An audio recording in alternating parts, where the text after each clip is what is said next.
Émoutier, 16 mm de précipitations en juillet contre 86 d'ordinaire. Le constat est identique partout dans la Vienne.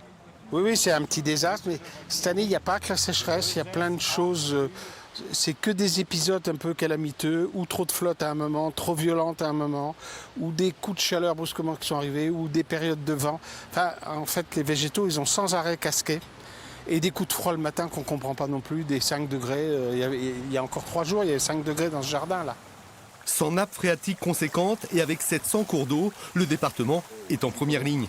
Les eaux se réchauffent dramatiquement, le biotope en est bouleversé. À 19 degrés, on sait déjà que la truite ne s'alimente plus. Elle peut vivre, mais là, elle est calée contre un caillou, là où il en reste, et elle ne bouge plus. Et à 21 degrés, la truite meurt. Ajoutez l'air ambiant avec la canicule actuelle et un nouveau phénomène s'amplifie, l'évaporation. Au-delà de 30 degrés, il s'évapore 1 demi-litre d'eau par seconde et par hectare. Si on le ramène à l'échelle de notre département, chacun sait que c'est le pays des 10 à 12 000 étangs, ça veut dire que, hypothèse basse, tous les jours, au-delà de 30 degrés, 100 000 mètres cubes partent dans le ciel. 100 000 mètres cubes, c'est la consommation annuelle d'un village de 1000 habitants. L'un des régulateurs, la retenue d'eau du lac artificiel de Vassivière. Plus de 100 millions de mètres cubes.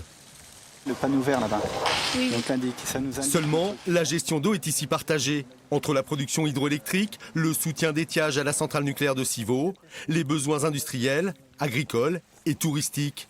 Il faut conjuguer. Pas d'inquiétude, nous dit-on pour l'instant. Aujourd'hui, pas d'inquiétude. Si on se projette, on est en mesure, en fonction des demandes du comité sécheresse, mais aussi de la région, de remettre de l'eau dans la rivière de façon progressive grâce au débit réservé. Mais voici le paysage lunaire que présentait Vassivière en septembre dernier. Plus d'eau au robinet dans certains villages de Creuse et de Corrèze.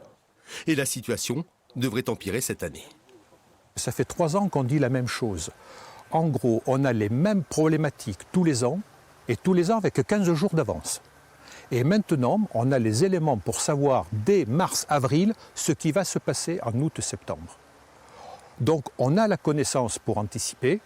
Je pose la question, que peut-on faire? Que doit-on faire? Qui doit intervenir? Une prise de conscience individuelle comme collective, mais surtout politique. Certains l'ont déjà compris.